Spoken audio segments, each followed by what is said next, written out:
দশরথ নন্দন শ্রীরামের জয়। হরধনু ভঙ্গকারী শ্রীরামের জয়। দশরথ নন্দন শ্রীরামের জয়। হরধনু ভঙ্গকারী শ্রীরামের জয়। দশরথ নন্দন শ্রীরামের জয়। হরধনু ভঙ্গকারী শ্রীরামের জয়। দশরথ নন্দন শ্রীরামের জয়। হরধনু ভঙ্গকারী শ্রীরামের পিতা জয়। দশরথ নন্দন শ্রীরামের জয়। হরধনু ভঙ্গকারী শ্রীরামের জয়। হরধনু ভঙ্গকারী শ্রীরামের জয়।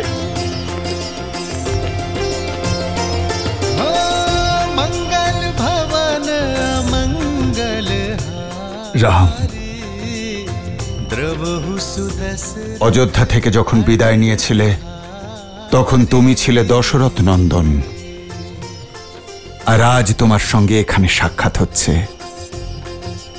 রামচন্দ্রের পিতা হিসেবে।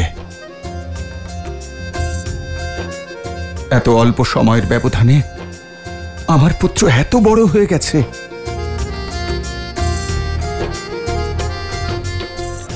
আমার রাম, আপনার চরণধূলির স্পর্শেই এই সামর্থ্য অর্জন করতে পেরেছি পিতা, আর এই অধিকার আপনিও আমার থেকে কেড়ে নিতে পারবেন না।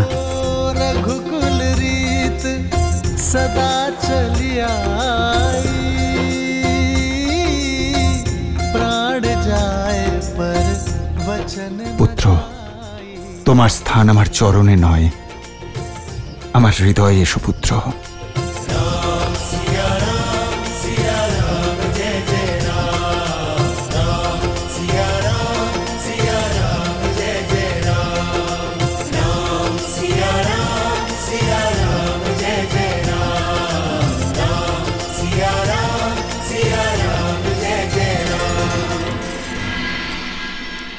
প্রণাম পিতা। পুত্র লক্ষণ, দীর্ঘজীবী হও।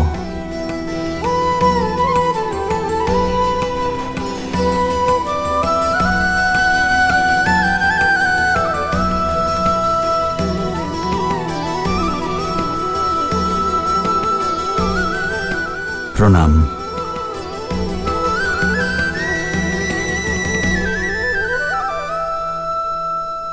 ভুলোকে কোনো মায়া বা দৈব প্রদর্শনী চলবে না, না হলে আমরা খুব সহজেই ধরা পড়ে যাব, তখন আমার ভোজন করাও হবে না। আমরা রূপ পরিবর্তন করে যাই।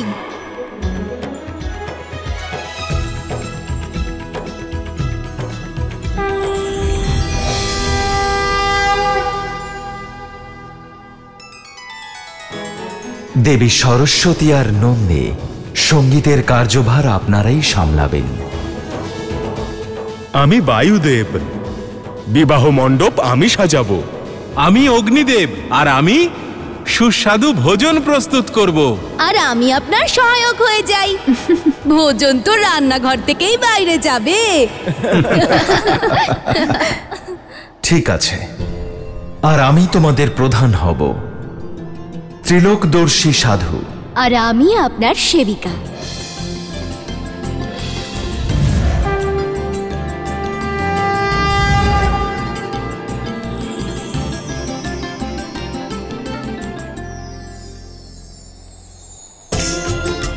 চলুন, প্রস্থানের সময় হয়েছে।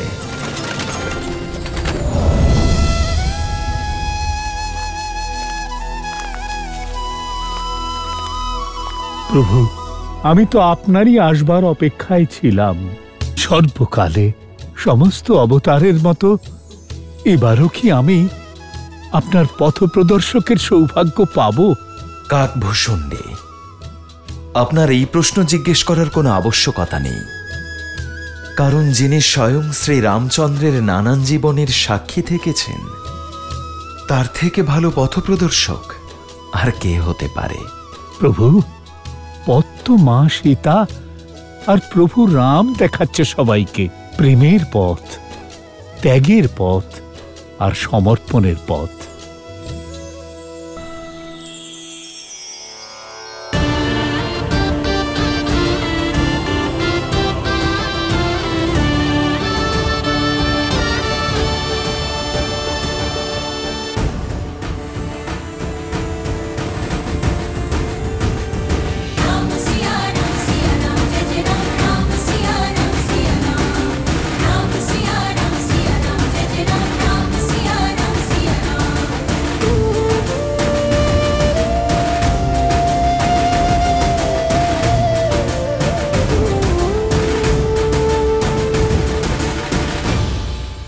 অযোধ্যাপতি মহারাজ দশরথ, এই হলো আমার কন্যা সীতা।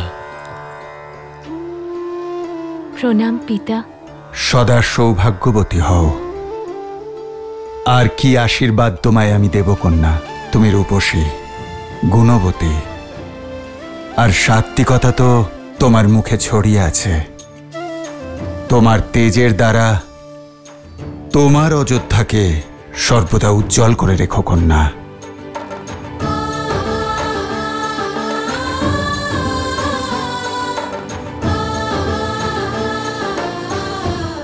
রাম, গুরুদের থেকে প্রাপ্ত সব শিক্ষাই প্রয়োগ করেছ এই সিদ্ধান্তে। আসন গ্রহণ করুন।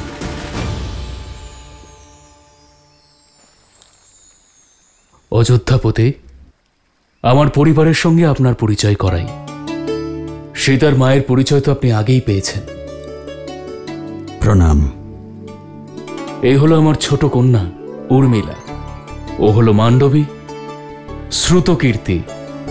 ওরা আমার অনুজ কুশধ্বজের কন্যা।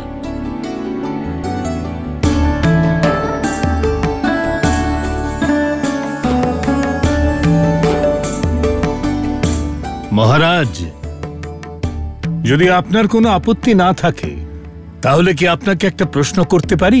আচার্য, আপনি শ্রী রামচন্দ্রের গুরু, আপনার অনুমতির কোনো প্রয়োজন নেই। জিজ্ঞাসা করুন, কি জানতে চান আপনি? মহারাজ, আপনার বংশের কন্যারা অনুপম তেজস্বিনী।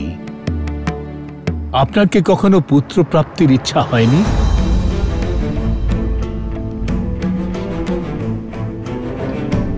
বা কখনো এই ভেবে আপনার ভয় হয়নি যে আপনার মৃত্যুর পর আপনার পিণ্ডদান কে করবে, বা আপনার জন্য স্বর্গের পথকে প্রশস্ত করবে?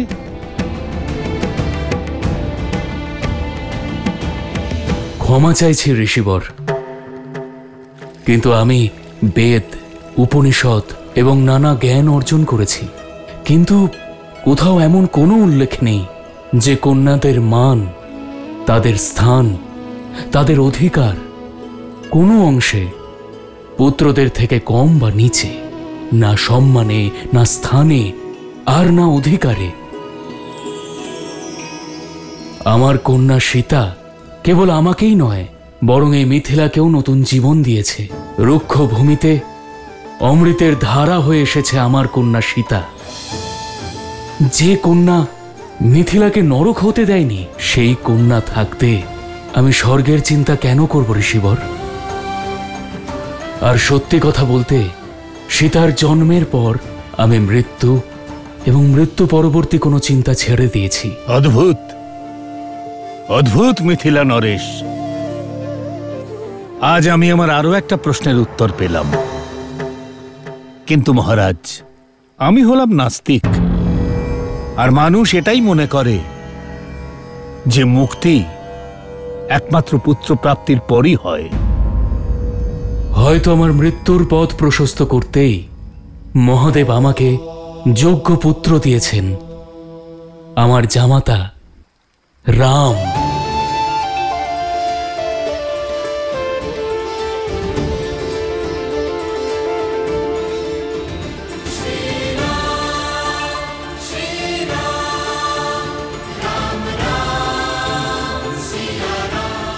ঠিক বললেন রাজর্ষি জনক। বিবাহ বন্ধন শুধু বরবধূর মধ্যেই নয়, দুটি পরিবারকেও যুক্ত করে। রাম এখন আপনারই পুত্র। আমরাও এ বিষয়েই চর্চা করছিলাম মিথিলেশ। যদি আপনি আরো কিছু পুত্র লাভ করেন। আমি এই কথার অর্থ বুঝতে পারলাম না ঋষিবর। আপনার 4 কন্যা আছে জনক, আর অযোধ্যার 4 রাজপুত্র। এর থেকে সুন্দর সংযোগ আর সম্বন্ধ হতে পারে না। লক্ষণ আর উর্মিলা, ভরত আর মান্ডবী, শত্রুঘ্ন আর শ্রুতকীর্তির মিল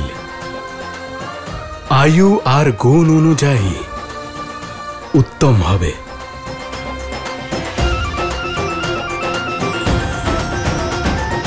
এ বিষয়ে আপনার কি মতামত অযোধ্যাপতি? মহর্ষি, এর থেকে বড় সৌভাগ্য আর হতেই পারে না।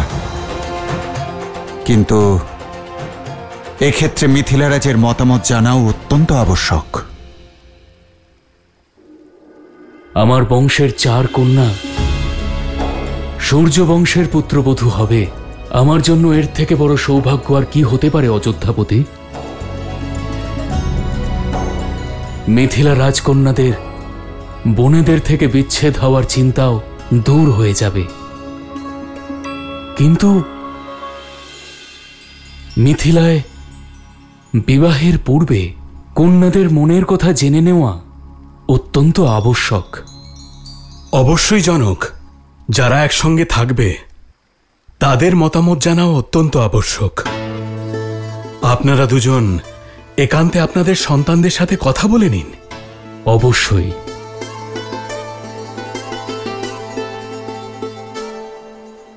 বলো লক্ষণ, তুমি প্রসন্ন তো?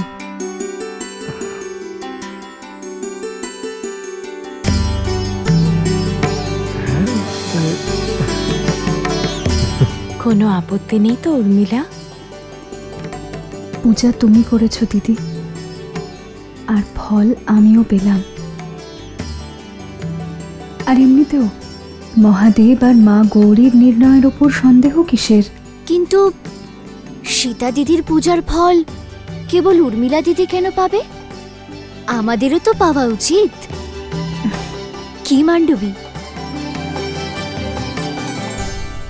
আর কতবার বলবো তোমাদের, অযোধ্যা থেকে অতিথিরা এসেছেন, বিবাহ না হওয়া পর্যন্ত কেউ ভেতরে যেতে পারবে না।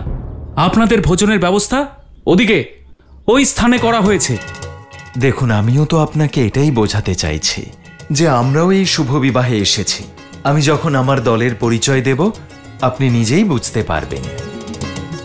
এদের দুজনকে দেখছেন, এরা এই সংসারের সর্বশ্রেষ্ঠ রাঁধুনি। আর এই যে ছোট্ট দুষ্টু বালক ওর সহকারী। আর এই যে পুরোহিত মশাই, উনি এতই জ্ঞানী যে ওনার জ্ঞানের তুলনা আপনি স্বয়ং ব্রহ্মদেবের সঙ্গে করতে পারেন। আর এই যে দেবী দাঁড়িয়ে আছেন, ইনি অদ্বিতীয় নৃত্যাঙ্গনা তো বটেই, কিন্তু যখন বাদ্যযন্ত্রের ওপর তাঁর এই আঙুল ছোঁয়ান, তখন মনে হয় যেন স্বয়ং দেবী সরস্বতী এসেছেন। আর আমি হলাম এই দলের প্রধান রামাশ্রেয়, আর উনি হলেন আমার সহকারী। এবার আমরা ভেতরে যাই, এসো।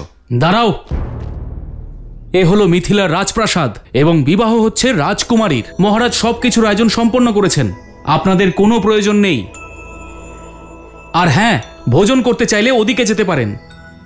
ভোজন নয়, আমরা তো বিবাহে যাব, যেতে যান।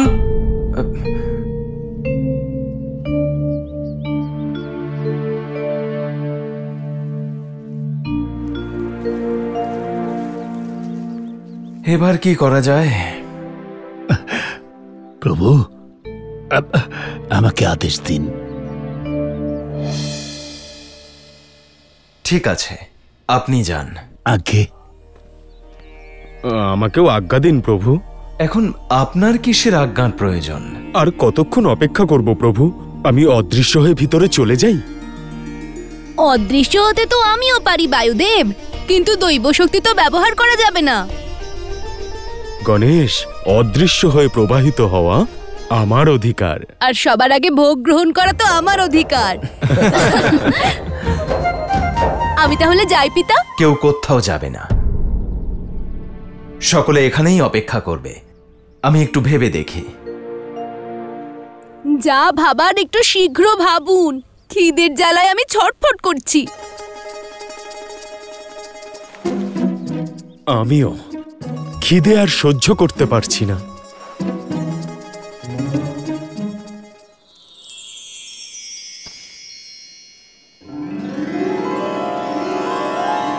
খিদেতে তোমার মুখ শুকিয়ে গিয়েছে পুত্র, এই নাও খাও। সবার আগে এতে আমার অধিকার। আরে তোমার তো আরো খিদে পেয়েছে মনে হচ্ছে, তুমি এই ঝুড়িটাই নিয়ে নাও। এই ঝুড়ি নিয়ে আমি কি করব মাতা? আমি তো শুধু এই রসালো ফলগুলো চাই।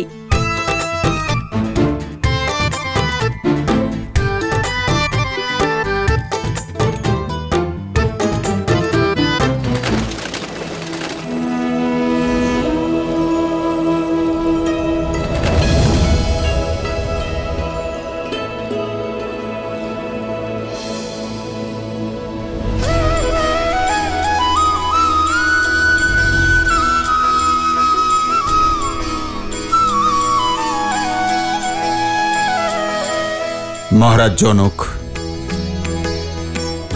আমার 4 পুত্র বিবাহের জন্য প্রস্তুত। আমার কন্যারাও মহারাজ।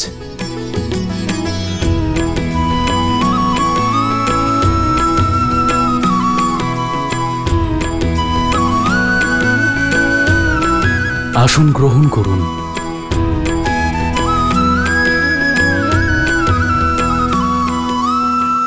রাজগুরু শতানন্দ, আজ্ঞা করুন। বিবাহের তিথি ঠিক করে ফেলা যাক। আমি অতি শীঘ্র সংসারের এই পবিত্র মঙ্গল বিবাহের তিথি ঠিক করছি। দাঁড়াও শতানন্দ,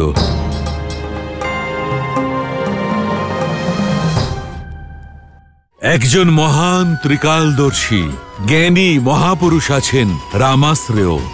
আমাদের এই অপেক্ষার অবসান হলো, কারণ আমাদের স্বাগত জানানোর জন্য স্বয়ং নারায়ণ আর দেবী লক্ষ্মী আসছেন। একজন মহান ত্রিকালদর্শী জ্ঞানী মহাপুরুষ আছেন রামাশ্রেয়। ওনার বলে দেওয়া তিথিতে সামান্যতম ত্রুটিও থাকে না। আমার অনুরোধে উনি ওনার সকল শিষ্যদের নিয়ে এখানে আসছেন।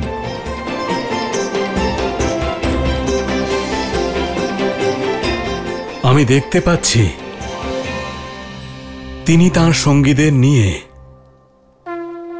মহলের সিংহদুয়ার দিয়ে প্রবেশ করেছেন।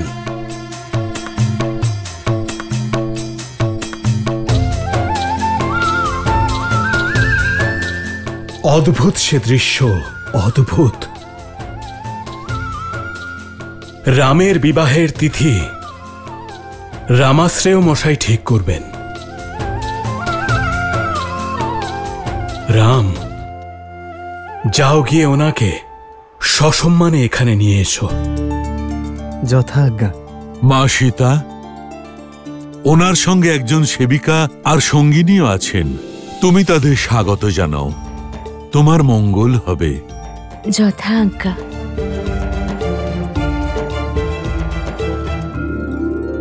প্রভু, আর কতক্ষণ অপেক্ষা করতে হবে? কখন আমরা ভিতরে প্রবেশ করব?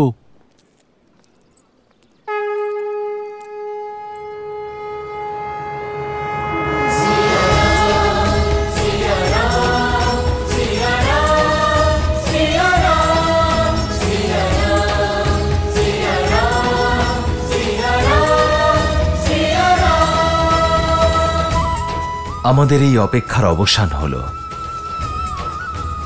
কারণ আমাদের স্বাগত জানানোর জন্য স্বয়ং নারায়ণ আর দেবী লক্ষ্মী আসছেন।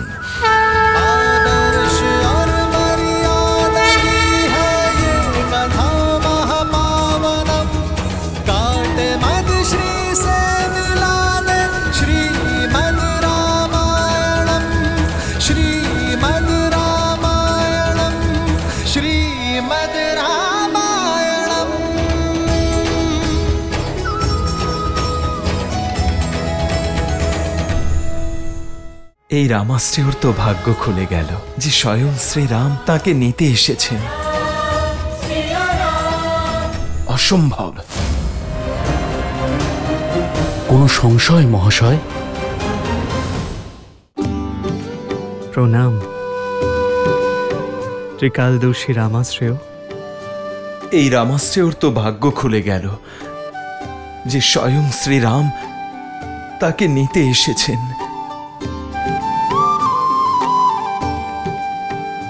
দেবী গৌরিকার সঙ্গে আপনাদের সবাইকে সীতার প্রণাম।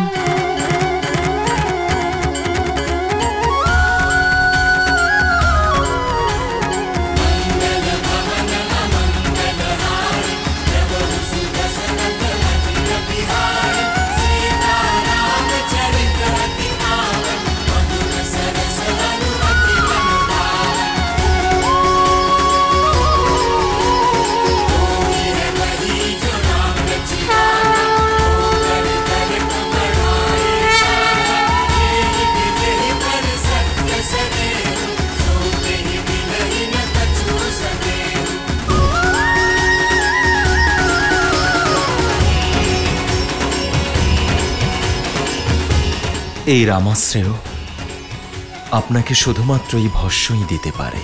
দয়া করে গ্রহণ করুন।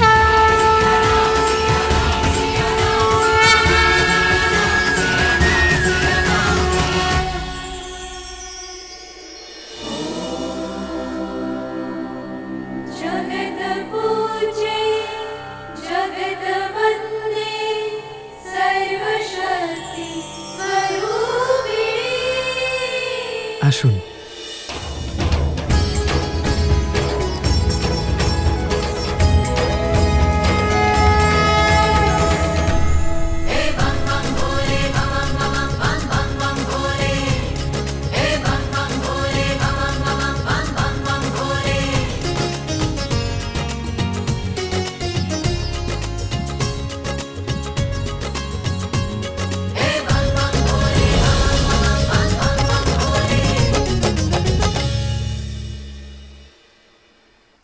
মহারাজ, এইরকম মায়া তো অনেক মানুষই জানে, কিন্তু এ কি শুধু মনোরঞ্জনের জন্য নাকি এর অন্য কোনো অর্থ আছে? মনে যদি সত্যিই বিশ্বাস থাকে তাহলে পাথরও ভগবান হয়, আর বিশ্বাস যদি না থাকে তাহলে ভগবানও পাথর হয় ভদ্র জাবালি। কিন্তু আপনি তো নাস্তিক, তাই এই তথ্য সম্পর্কে অনভিজ্ঞ।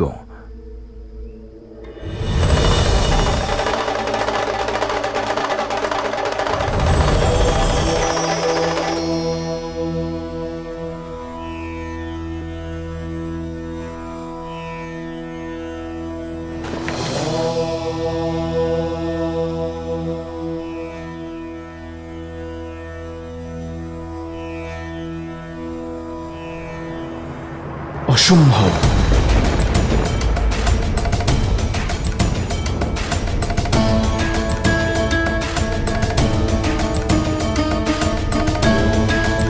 কোনো সংশয় মহাশয়?